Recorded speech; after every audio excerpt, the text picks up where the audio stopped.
Ang kwentong ito ay hango sa totoong buhay. Mula ito sa isa nating kabayan na itago na lamang natin sa pangalang Naldo. Taong 1996, Isla ng Cebu. Maagang bumukod si Naldo sa sariling pamilya nang tumungtong sa edad na 19. Hindi na nagdalawang isip na magpaalam sa mga magulang upang lisanin ang baryong kinalakihan, makipagsapalaran sa karatig bayan, isang lugar na mas maunlad, hitik sa oportunidad para sa mga taong masipag at walang pinipiling trabaho. Pinayagan naman si Naldo sapagkat alam nila na sa hirap ng pamumuhay, hindi makakaraos ang anak kung sakaling mananatili lamang doon. Batid nila, kailangan ng anak na lumayo upang magkaroon ng pagkakataon na magtayo ng maayos na kinabukasan. Sa kabutiang palad, hindi nagtagal ay nakahanap kagad ng trabaho si Naldo sa isang talyer sa Nayon. Dahil sa likas niyang kasipagan at kabaitan, mabilis napansin si Naldo ng may-ari ng talyer. Naging permanente ang trabaho. Walang ibang kamag-anak o kakilala sa lugar, kaya doon na rin siya pinatuloy ng may-ari. Pabor ito kay Naldo. Libre na ang tirahan at hindi na kailangang bumiyahe araw-araw papasok sa trabaho, sapagkat sa talyer na rin siya natutulog. Ilang taon din nagtrabaho si Naldo sa talyer. Maganda at malaki ang sahod. Dahil binata pa, kakaunti lamang ang pinagkakagastusan.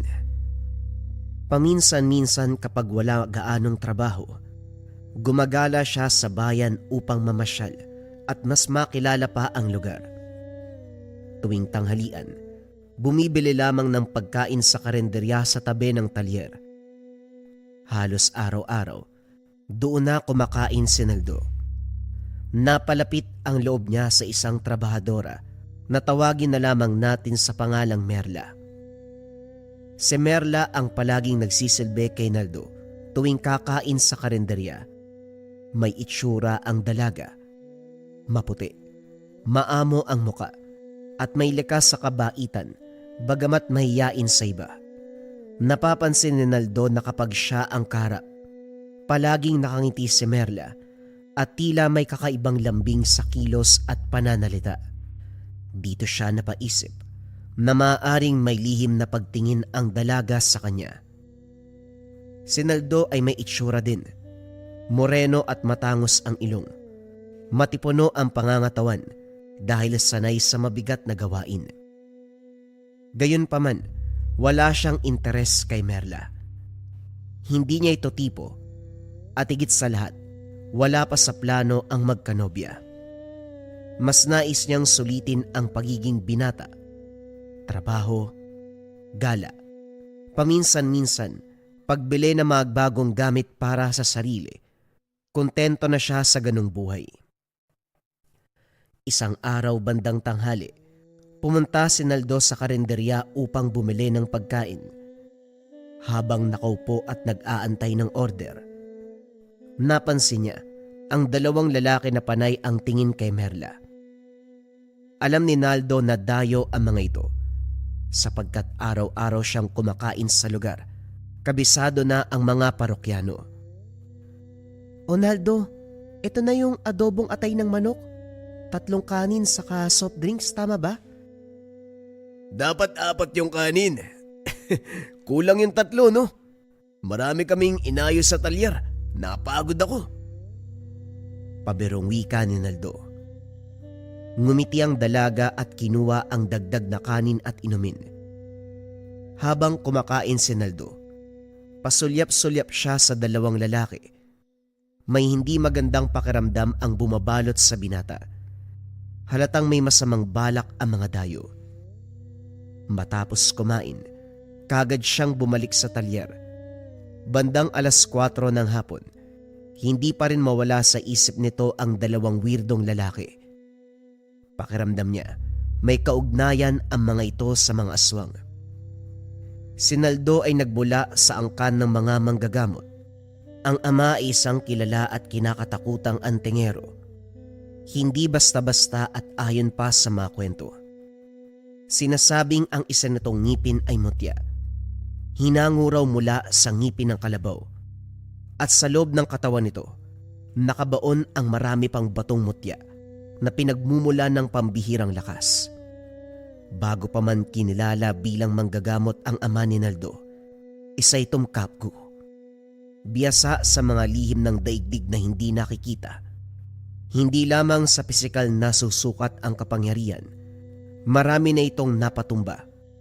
Mga mambabarang na ginigilitan ng leeg sa tindi ng kalamang espiritual at lakas na nagmumula sa sinaunang paniniwala.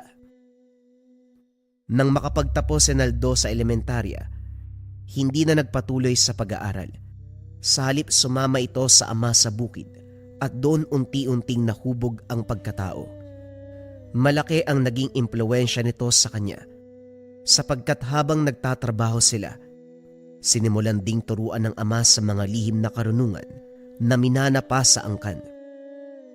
Sa edad na 19, taglay na ni Naldo ang mga orasyon na nakaukit sa katawan. May mutya ng kidlat, iba't ibang baon ng mutya na nasa kanyang katawan, may kabal at kung ano-ano pang anting-anting na may kapangyarihan. Pisikal na lakas ang higit na pinagtuunan ni Naldo ng panahon noong kasama pa ang ama. At bago pa man sila magkahiwalay ng landas, naipasa ng ama ang halos lahat ng kaalaman. Isang pamana na tuluyang humubog sa katauhan at kapalaran ni Naldo. Dahil sa likas niyang kasipagan at kabutihang loob, mabilis siyang nahatak ng kagubatan at ng malalakas sa elemento na nagsilbing gabay. Sinasabing marami siyang kasamang nilalang mula sa hindi nakikitang daigdig. Ngunit ang pinakamalakas sa mga ito, ang tikbalang. Tahimik, mabangis, tapat na bantay sa bawat hakbang ng binata. Kaya't hindi nag-alala ang mga magulang nang dumating ang panahon na lisanin ng anak ang kanilang piling upang makipagsapalaran sa malayong lugar. Batid nila na saan man siya magtungo, may mga matang nagbabantay at mga lakas na nakapaligid sa kanya. Alam nila, protektado si Naldo laban sa kapamakan, sapagkat hindi lamang dugo ng mga manggagamot ang kanyang baon, maging ang basbas ng kagubatan at ng mga nilalang na hindi nakikita ng karaniwang tao. Isang gabi, matapos ang maghapong pagtatrabaho sa talyer, dumiretso si Naldo sa karinderyang pinapasukan ni Merla. Alam ng binata na naroon pa ang dalaga.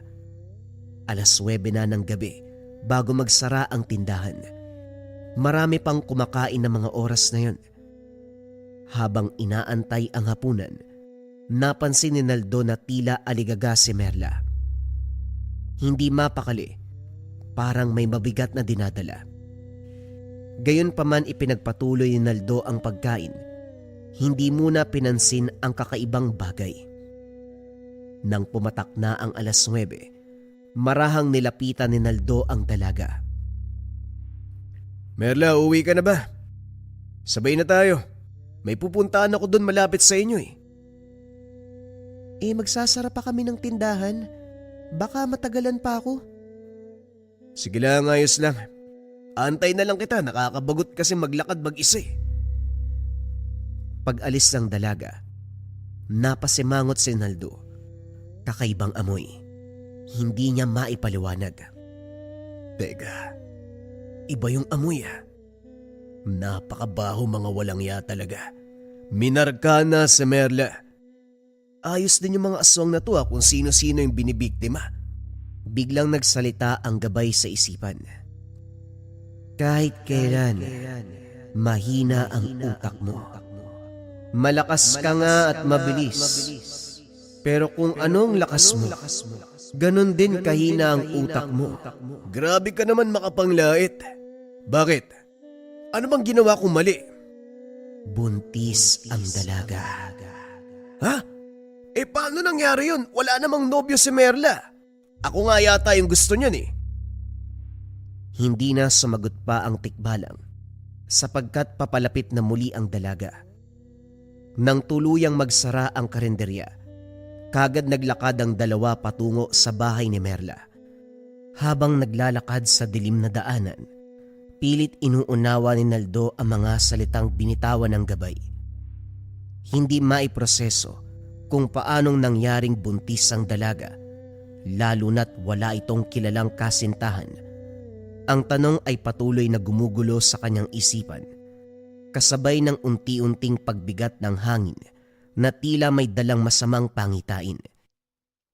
Kaya't napagpasya ni Naldo na kausapin ang dalaga tungkol sa buhay nito upang mapatunayan kung totoo nga ang sinabi ng kanyang gabay. Merla, medyo nagtataka ako ha. May nobyo ka na ba o nanliligaw sa'yo? Maisip ko lang kasi sa itsura mong yan. Maganda, maputi, at saka... Hindi na natapos sa pagsasalita si Naldo. Biglang humagulgol sa pag-iyak ang dalaga. Lubos ang pagkagulat ni Naldo sa pangyayari, kaya kagad niya itong nilapitan at inalalayan. Oh, bakit ka naman umiiyak? Anong problema, Merla? Patuloy lamang ito sa paghikbi. Parang isang taong nawala ng mahal sa buhay. Ilang minuto ang lumipas bago ito unti-unting kumalma. Sa mahinang tinig, saka lamang ito nagsalita. Inamin na siya ay buntis. Doon tuluyang nakumpirma ni Naldo na totoo ang sinabi ng gabay. Ngunit kasunod nun, ang mas mabigat na tanong, sino ang lalaking nakabuntis sa kanya? Hindi na sumagot si Merla. Tahimik silang nagpatuloy sa paglalakad hanggang sa mayatid ni Naldo ang dalaga sa tinutuluyan. Naiwan si Naldo sa gitna ng dilim. Tangan ang isang katotohanan na mas mabigat pa sa anumang anting-anting o mutya na dala. Sa harap ng bahay ni Merla, sinalubong si Naldo ng matapang at masangsang na amoy. Ang marka ng mga aswang ay lantad sa paligid. Dahil dito, nagpa siya na hindi muna umuwi. Salip ay nanatili upang bantayan si Merla. Batid ni Naldo at ng gabay na si Bangis na mamaya lang magsisimula ng manggambala ang mga aswang. Tahimik na nagtago si Naldo sa gilid ng pader. Sanay na siya sa pagbaba ng sariling ora, maging ng presensya. Isang kasanayan na naging likas na sa kanya. Ito rin ang dahilan kung bakit hindi naging alerto ang mga nilalang kahit pa kasabay siyang kumain. Ilang oras ang nakalipas nang biglang mapansin ni Naldo ang dalawang asong pagala-gala sa daan sa tapat mismo ng bahay ni Merla. Naging alerto ang binata. Sa unang tingin karaniwan lamang ang mga ito na tila ba may hinahanap at paikot-ikot. Sumisingot sa bakod bago muling maglakad. Nakakapagtaka na hindi man lang nila napansin si Naldo kahit ilang dipa lamang ang layo niya. Tahimik lang siyang nagmamasid. Ilang minuto pa ang lumipas nang biglang tumalon ang isa sa mga aso papasok ng bakuran. Mataas ang bakod, ngunit madali itong nalampasan ng hayop. Samantala ang isa naman ay nanatili sa labas, patuloy sa pag-ikot at pagsingot sa daan. Sa sandaling kumilos ang asong tumalon, hindi na nagdalawang isip si Naldo. Mabilis niyang sinunggaban ang hayop at sa isang iglap, binali ang leeg nito. Isang tuyong huni ng buto ang narinig. Mabilis, malinis. Patay ang aso bago pa man makapaglikha ng ingay. Ngunit napatingin kagad ang isang kasama nito. Nang makita ang kaganapan, bigla itong umungol at umiyak ng nakakakilabot.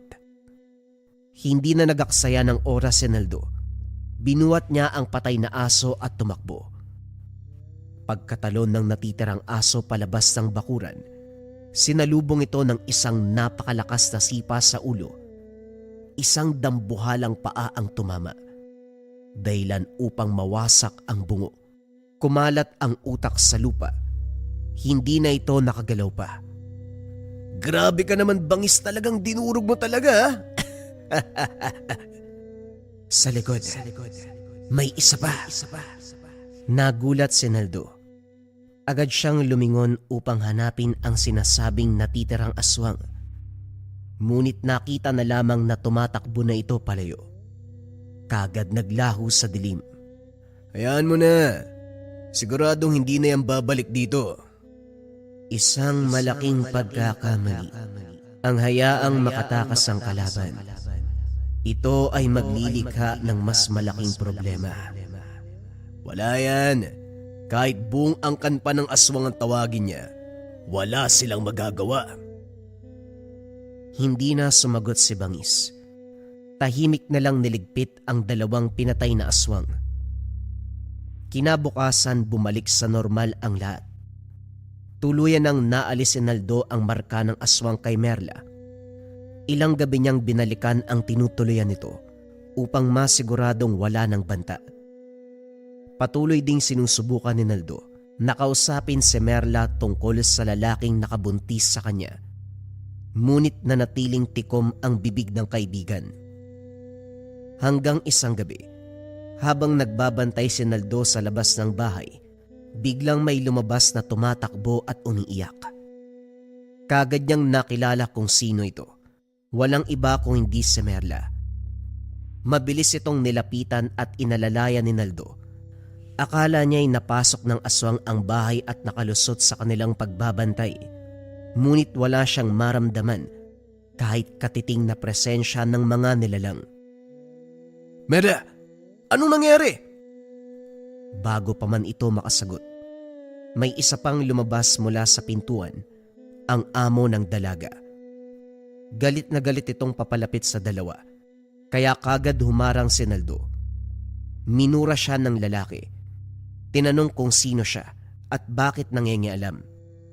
Inutusan nito si Merla na bumalik sa loob, ngunit lalong humigpit ang kapit ni Merla kay Naldo. Dito na naunawaan ni Naldo ang kaganapan. Mawalang galang na po. Nobyo ko ni Merla. Sa amin muna siya uuwi. Napahinto ang lalaki. Halatang nagulat at napahiya. Galit itong tumalikod at padabog na bumalik sa loob ng bahay. Uy Merla, ayos ka lang ba? Sa amin ka muna umuwi. Sinasaktan ka ba ng amo mo? Hindi pa rin sumagot ang dalaga. Patuloy lamang itong humahagulgol sa pag-iyak. Sa halip na dumuon tumuloy sa tinutuloyan ni Naldo. Nakiusap si Merla, ihatid na lamang siya sa terminal. Uwi daw siya sa probinsya. Hindi na tumutol pa si Naldo. Tahimik niya itong inalalayan hanggang sa terminal. Bago sumakay ng bus, doon na tuluyang bumigay si Merla. Sa pagitan ng paghikbi, pinaliwanag niya ang lahat ng kababuyang ginawa ng amo. Paulit-ulit daw siyang ginahasa sa tuwing wala ang among babae. Walang awa, walang konsensya.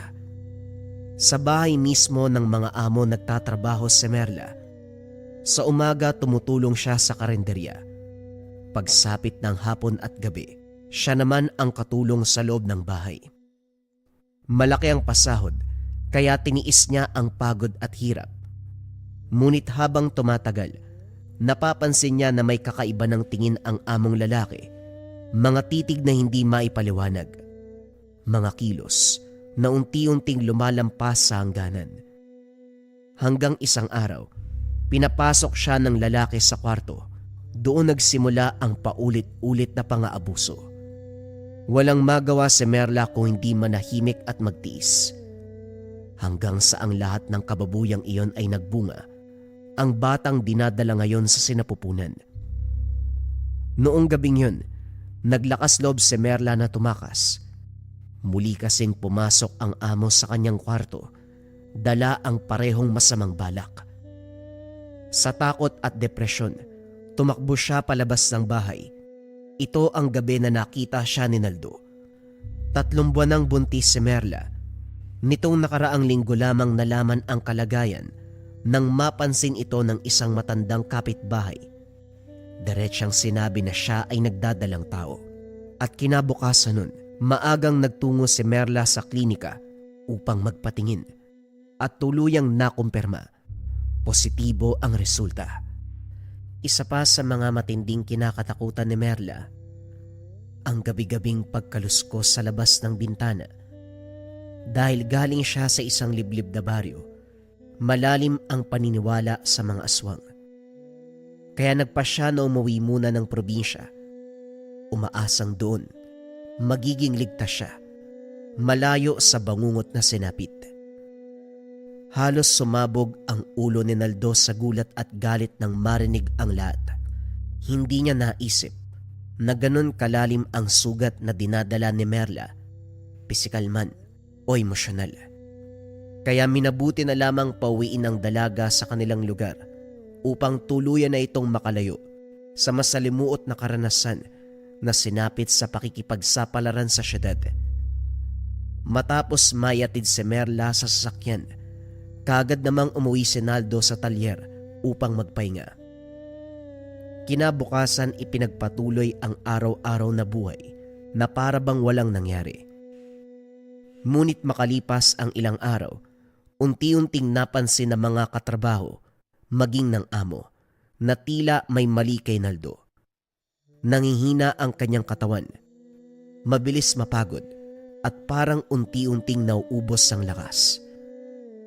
Nagtataka si Naldo. Wala naman siyang nararamdamang kakaibang sakit o namang senyales ng karamdaman. Kinagabihan, nagdasal siya, nagkarga ng orasyon, tinawag ang gabay. Bangis, napapansin mo bang bumabagsak yung katawan ko?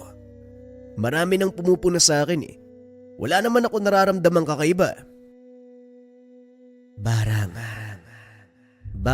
na ginagamit din ng aswang. 3 ang gumagawa sa'yo. At sa palagay ko, may kinalaman ito sa aswang na pinatay mo. Ano 3? Pero wala naman ako nararamdamang sakit sa katawan ko. Dahil sa sobrang lakas ng karga mo, hindi mo kaagad napapansin. Pero unti-unti nang humihina ang katawang tao mo. Malakas ang espiritual mong depensa, ngunit hindi kayang dayain ang pisikal mong katawan ng barang na pinapadala sa iyo. Napaisip ng malalim si Naldo. Umuwi ka na muna sa inyo, bata. Unti-unti ka nilang inuubos. Wala mang epekto sa isipan mo. Darating ang oras na susuko ang katawan mo kapag tumagal pa ito. Kinaumagahan, kagad nagpaalam si Naldo sa amo upang magbakasyon at umuwi sa kanilang lugar. Dinala lahat ng ipon at mahalagang gamit. Hindi naman siya tinutulan ng amo. Pinayagan siyang umalis. Hindi na nagaksaya ng oras. Kagad bumiyahe pabalik sa lugar na pinanggalingan. Tangan ang bigat ng mga nangyari at ang banta ng panganib na unti-unting sumisiksik sa katawan. Nang makarating si Naldo sa bahay, agad siyang sinalubong ng ina.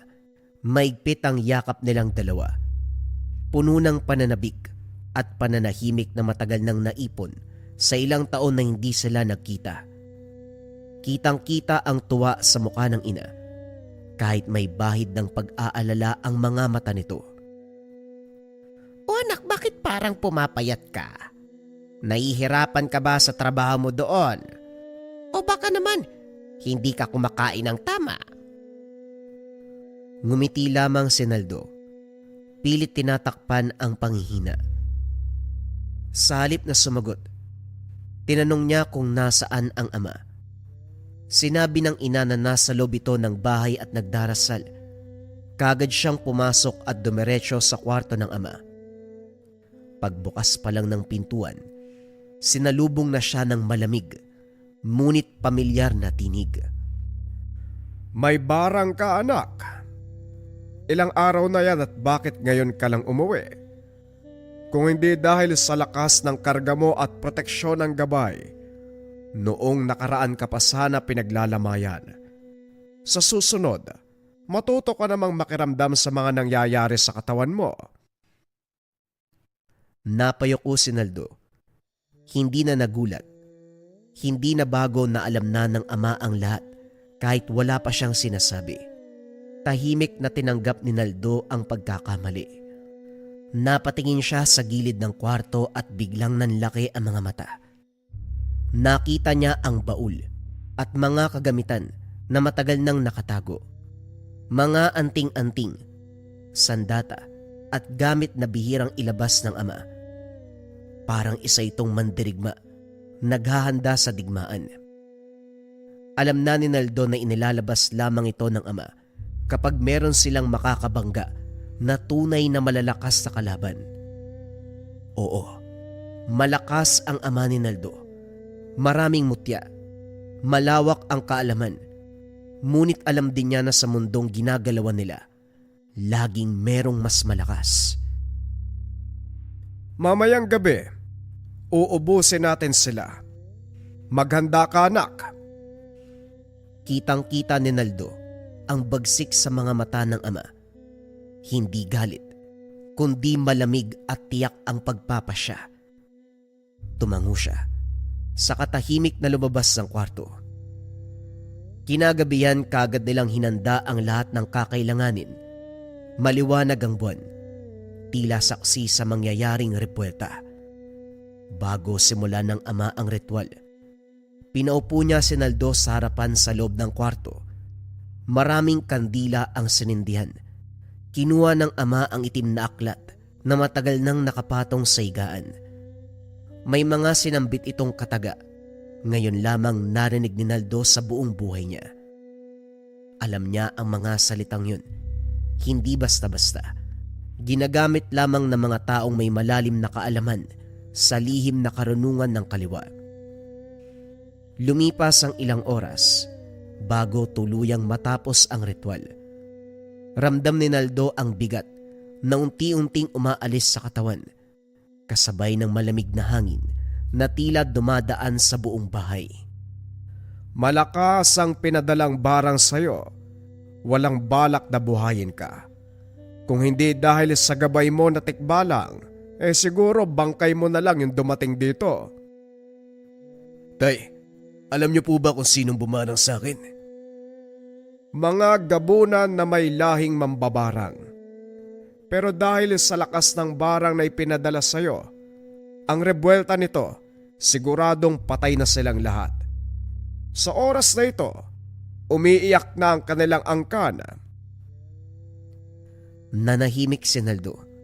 Sa kauna-unahang pagkakataon, mas malinaw niyang naunawaan ang bigat ng mundong pinasok at ang katotohanan sa digmaang ito. Hindi lahat ng laban ay may puwang para sa awa. Hindi nakaimik si Naldo sa mga sinabi ng ama. Sa kanyang isipan, unti-unting nagduduktong ang lahat. Ang mga bumarang sa kanya, walang iba kung hindi ang mga aswang na pinatay niya sa baryong pinagtatrabahuan, ang mga nilalang na umaaligid noon kay Merla. Sa linggo, bumalik ka sa baryo kung saan ka nagtatrabaho. Ubusin mo ang natitirang kapamilya nila nang hindi na sila makagante sa pamilya natin. Pero paano ko po malalaman kung saan nakatira mga aswang na yun, tay? Hindi po ako sanay mga aso ng aswang. Hindi mo sila kailangang hanapin. Kusang lalapit ang mga yon sa'yo sa mismong tinutuluyan mo para gumante. Napangiti si Naldo. May halong kumpiyansa at yabang. Yun! Kahit ilang aswang pa yan, hindi ubra sa akin kung pisikal na lakas ko ang pag-uusapan. Mag-iingat ka pa rin, anak. Tuso ang mga aswang. Kung hindi ka nila kayang daanin sa pisikal na laban, dadaanin ka sa ibang aspeto. Traidor ang mga yan. Marunong gumamit ng kainaan. Hindi na muling nakasagot si Naldo. Sa halip na takot, kakaibang kasabikan ang makikita sa mga mata. Parang isang mandirigma na sabik sa digmaang paparating, handang harapin ang anumang banta sa sariling buhay kahit hindi pa lubos na uunawaan ang magiging kapalit nito. Makaraan ang ilang araw, unti-unti nang bumalik ang sigla at dating lakas ng pangangatawan ni Naldo. Bago pa man siya muling bumalik sa baryo, binilhan niya ng kalabaw ang ama upang may katuwang sa bukid. Pinatayuan naman ng maliit na tindahan ng ina gamit ang mga naipong pera. Nais si Naldo na kahit papano ay makabawi man lang sa mga magulang sa mga sakripisyong ginawa para sa kanya.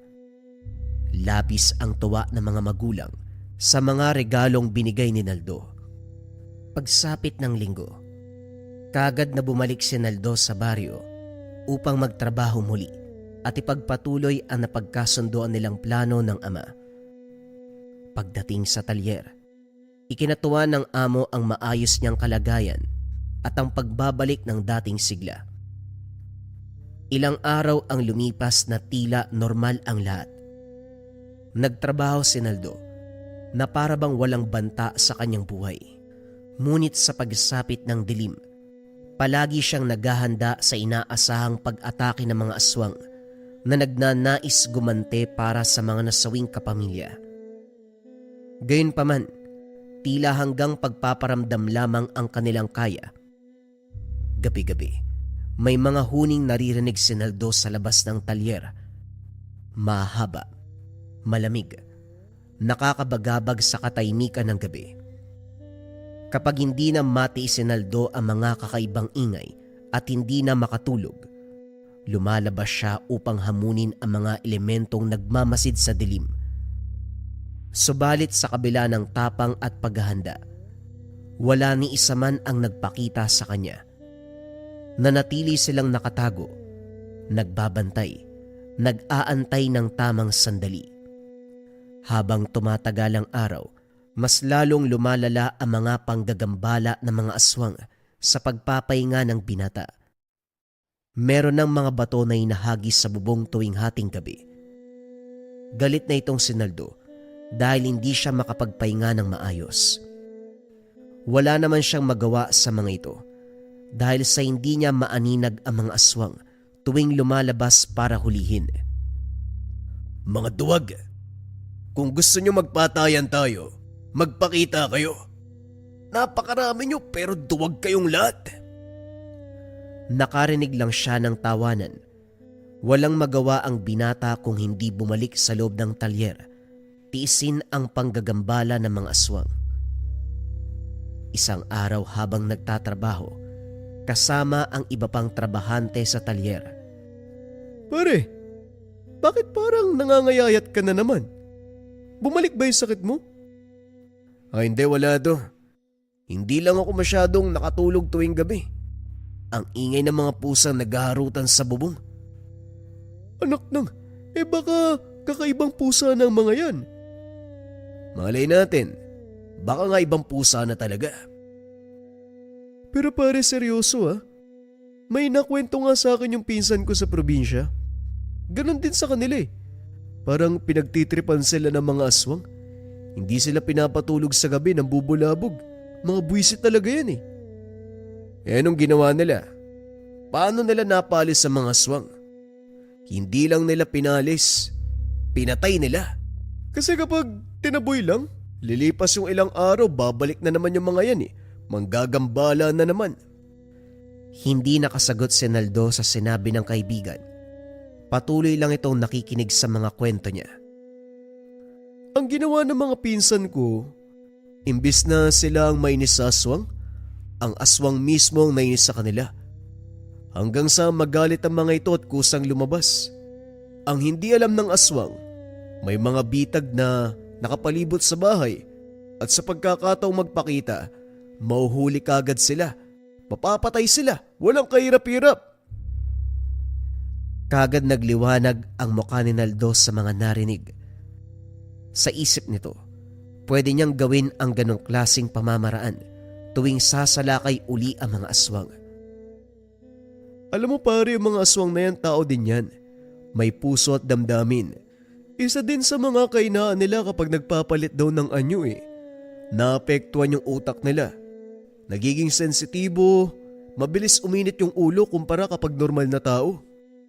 Wika ni George. Bigla pang sumabat ang isang katrabaho. Nako Karding, ikaw ang daldal mo talaga. Inuuto mo pa si Naldo eh. Hindi naniniwala sa mga aswang yan. Halika na nga, magtrabaho na tayo. Marami pa tayong tatapusin dito oh. Tumawa ang tatlo sabay balik sa trabaho.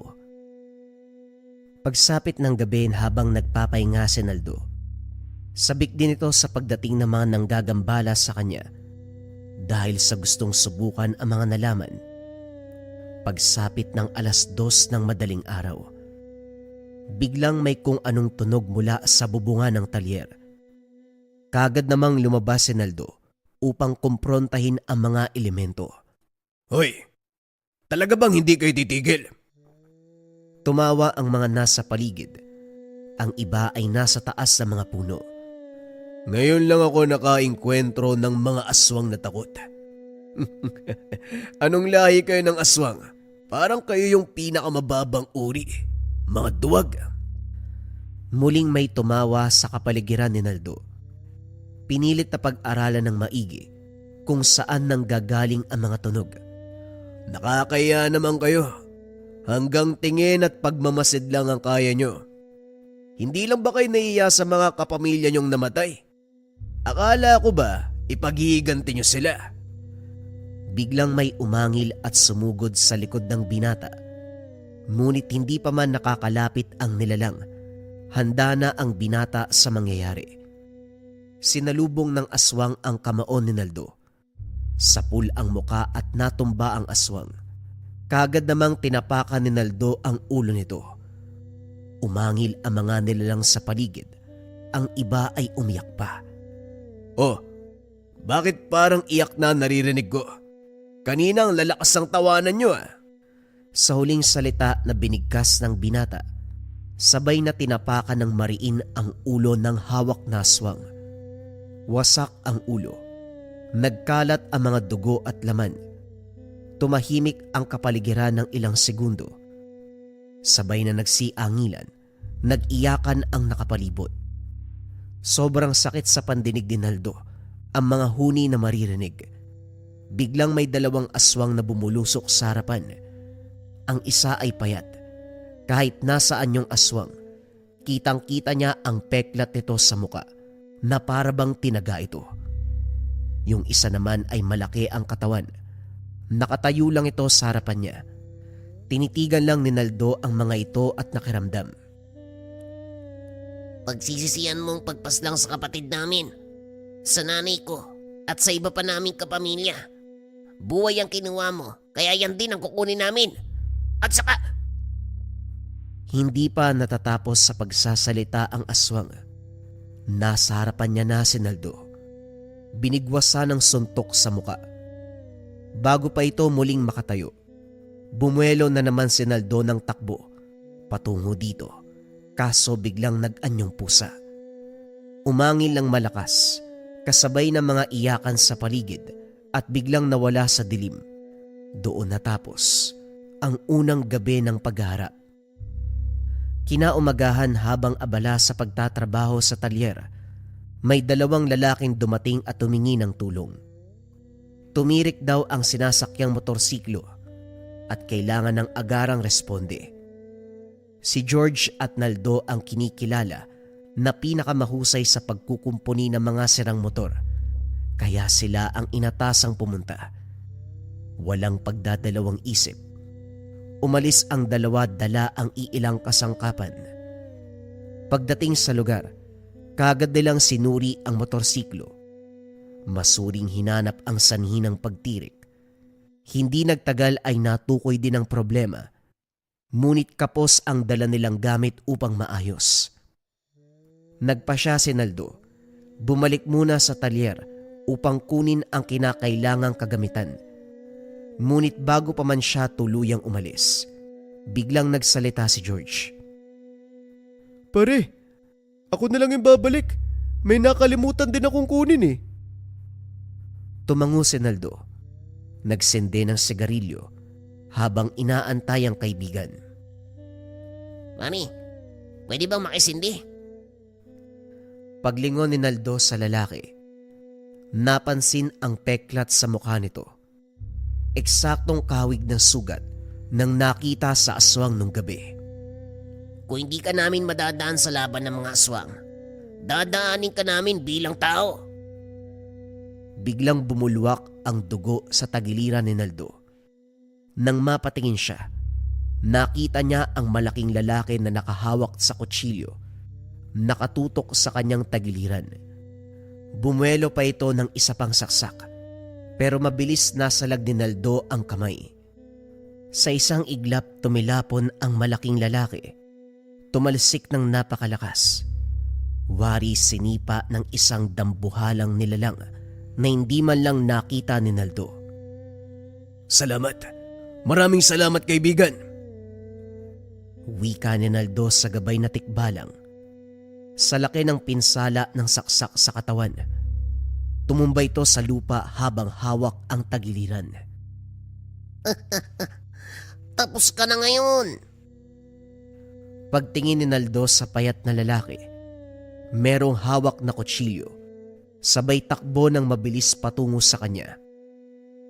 Bago pa man ito makalapit, sinalubong ito ng taga. Tinamaan ang aswang, nagpalit ng anyo at dali-daling umalis sa lugar. Mga walang ya! Ano pare? Ayos ka lang ba? Kagad lumapit si George kay Naldo. Kitang-kita ang dugo na patuloy na umaagos. Agad siyang nataranta. Walang patid na humingi ng tulong upang madala sa ospital. Sa kabutihang palad, mabilis na aksyonan ng mga doktor ang tinamong saksak ni Naldo. Napag-alaman na hindi naman naapektuhan ang mahalagang bahagi ng katawan, kaya nailigtas sa mas malalang kapamakan. Ilang araw na natili si Naldo sa ospital. Pagkalipas ng isang linggo, nakalabas na din si Naldo sa ospital. Pinayuhan ng amo na umuwi muna sa kanila dahil kilala nito ang nanaksak sa kanya. Daw siguro mas mabuti magbakasyon ka muna uli sa inyo. Kilala ko ang tumira sa'yo kabilang sa pamilya ni Nieves. Mga demonyo yon. Mga barang, aswang, yun yung ang kanila eh. Nakatira sa pinakagilid ng baryo doon sa sagingan. Kahit mga kapulisan takot sa kanila. Ang hindi ko lang alam, bakit ikaw ang kinurosonada? May atraso ko ba sa kanila? Wala naman po, Manong. Hindi ko nga po alam kung bakit bigla akong sinaksak eh. Pansin ko sa bugyata yun. Baka napagtripan lang nila ako. Pare, hindi mo ba nahalata nung papunta pa lang tayo? Iba na ang pakiramdam ko sa mga taong yun eh. Kahit mukha nila nung una hindi ko napansin.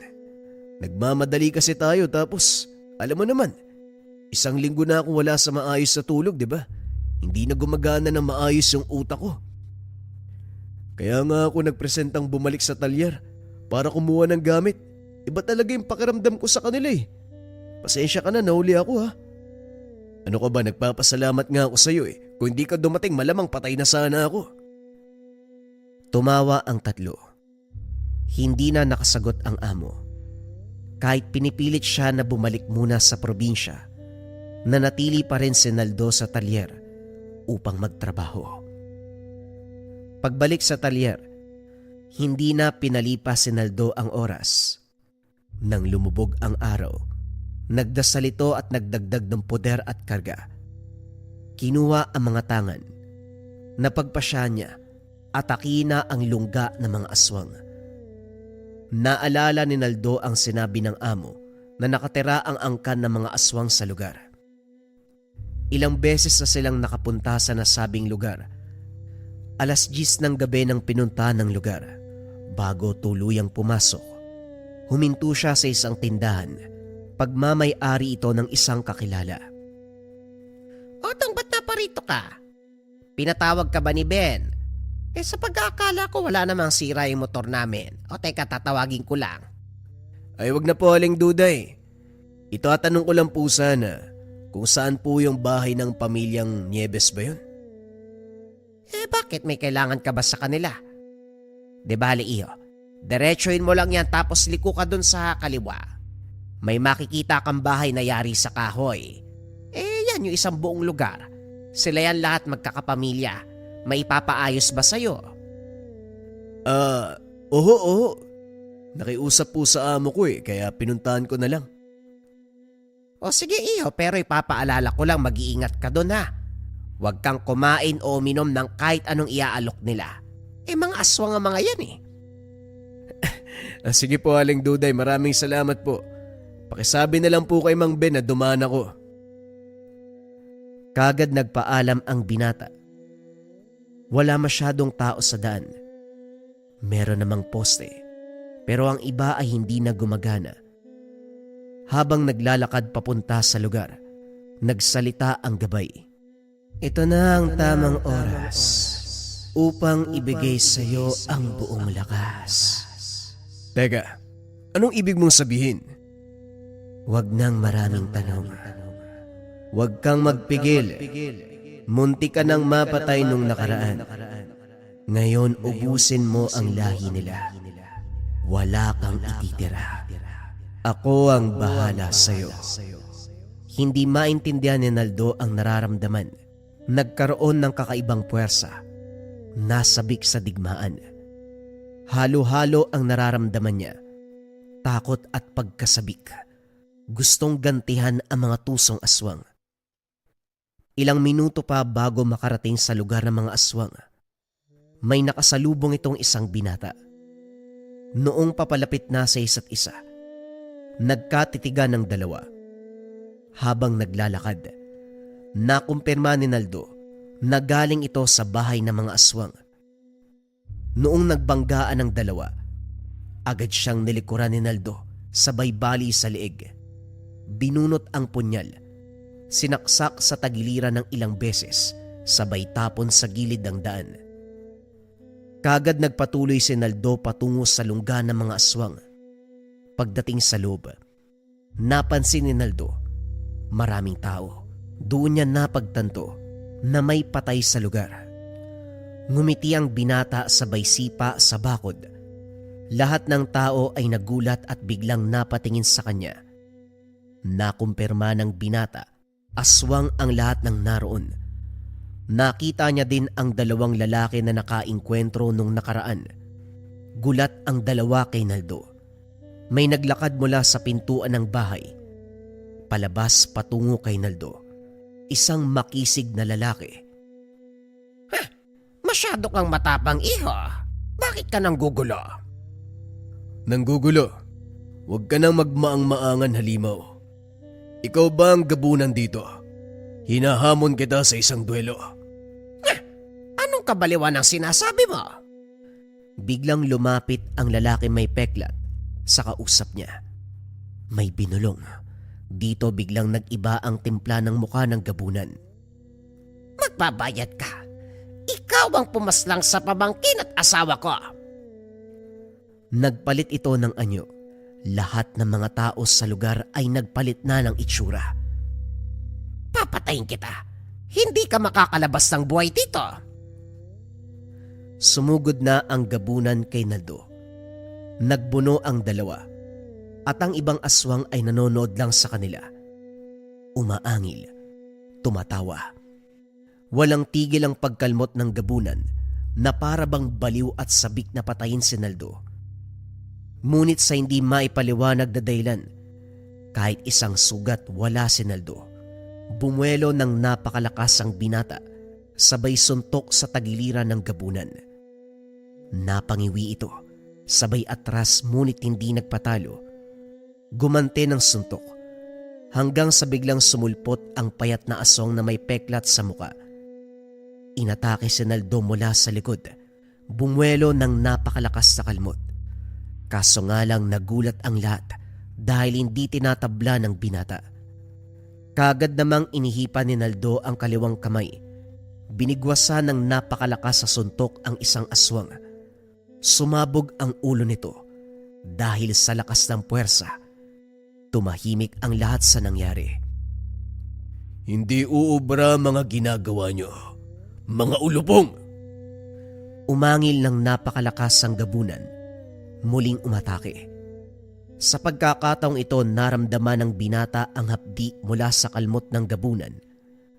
Napaiga sa lupa ang binata dahil sa lakas ng puwersang binibitawan nito.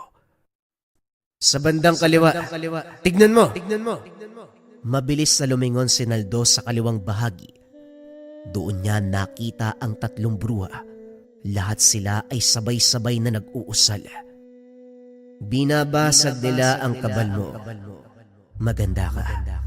Ako na ang bahala sa mga yun. Basta wag mong hayaan na matamaan ang importanteng bahagi ng iyong katawan. Kapag nangyari yon ay mamamatay ka. Tumango naman si Naldo. Inubos ng binata ang lahat ng puwersa upang hindi mapuruhan. Saktong pagtingin nito sa mga bruha, kitang-kita kung paanong patayin ng gabay. Lahat sila ay tinapakan ng muka. Pagkatapos, naramdaman niya na muling sumanib sa katawan ng gabay. Hindi na sinayang ang pagkakataon. Nag-usal ng mga orasyon, nagbitaw ng napakalakas sa suntok patungo sa mukha ng gabunan. Hindi man sumabog ang ulo nito. Napangiwi, kitang-kita ang pamumula ng muka. Napatigil ito sa pag-atake kay Naldo dahil sa sakit ng pinsala. Mabilis namang binunot ni Naldo ang kutsilyo sa tagiliran, sabay saksak sa leg ng gabunan. Dito na natumba ang nilalang habang hawak ang leeg. Bago pa matuluyan ang gabunan, sabay-sabay na sumugod ang lahat ng aswang. Sa isipan niya, mas mabuti nang sagupain ang mga susugod bago patayin ng gabunan nang siguradong walang matitira sa ang kanila. Kagad namang pinagpapapatay ni Naldo ang lahat ng ito. Lahat ng dumumo, kumalmot sa kanya, hindi pinakitaan ng awa ng binata. Lahat sila ay pinatay. Ang gabunan na lamang ang natira. Nilapitan niya ito. Alis na ako sa lugar. Wala na ang aking angkan, kaya wala ka nang dapat ikabala. Ayos ka rin Wala na ang buong angkan mo pero gusto mo pa rin mabuhay. Kayong mga aswang, sarili nyo lang ang iniisip nyo. Tinapakan nito ang ulo ng gabunan. Malakas na halinghing ng kabayo ang pumalahaw sa lugar. Nadurog ang ulo ng gabunan. Kinabukasan balik sa normal ang buhay ni Naldo na para bang walang nangyari. Wala nang nagparamdam sa kanya. Wala nang nanggambala. Payapa na muli ang pagtulog sa gabi. Mabilis na lumipas ang maraming taon. Nakahanap ito ng asawa sa lugar. Nagpa siya ang dalawa na umuwi sa probinsya ni Naldo at doon na lamang manatili. Ginamit nila ang naipong pera upang mapalawak ang saka ng ama. Namuhay sila ng payapa, malapit sa kalikasan. Tinanggap niya ang lahat ng gamit ng ama. Sa tuwing may oras, tumutulong siya para manggamot sa mga kababaryo. Mas pinili ni Naldo ang tahimik na buhay ng kalikasan kaysa maging mayaman sa syudad. Ito man ang nais niya nang unang umalis sa lugar. Mas nangibabaw pa rin sa kanya ang simpleng pamumuhay. Ang buong pusong pagtanggap sa lahat ng gamit ng kanyang ama bilang isang malakas na antingero at manggagamot. Naway nagustuhan ninyo ang istorya ng isang tao na may malakas na pisikal na katangian at merong ding gabay na tikbalang. Naospital yung mangkukulam matapos magsuot ng kabayan natin ng marahuyo bracelet. Sobrang bilis ng epekto ng marahuyo sa kabayan natin kasi matagal na daw silang ginagambala ng mangkukulam na yun. Sa mga pagsuot, nagrebuelta kaagad yung gamit. Naospital yung mangkukulam. Isa yan sa pinaka-trending na patotoo ng marahuyo bracelets natin, kabayan. Marami pa yan. Marami tayong kabayan na natulungan. Payapa na yung pagtulog nila sa gabi. Madalas kasi doon sila ginagambala. Nagigising ng alanganing oras, may mga nakikitang shadows, anino. Yung iba meron pang pangangati. Matapos masuot yung marahuyo, nawala lahat yon, kabayan. Kasi ang marahuyo natin depende sa espiritual. Kontrakulam, barang, tigalpo, palipadangin, usog, o kahit anong masamang uri ng sumpa. Lagi nyo rin tatandaan, mga kabayan, ang nagpatrend sa marahuyo, rebuelta or sumbalik. Kung naman yung sumpa na ibinigay sa inyo, ibabalik doon sa taong nagbigay. Kung interesado ka sa Marahuyo Kabayan, check mo yung yellow basket sa baba or visit mo lang yung shop ng Lika Merchandise. Mag-ingat sa mga scammers.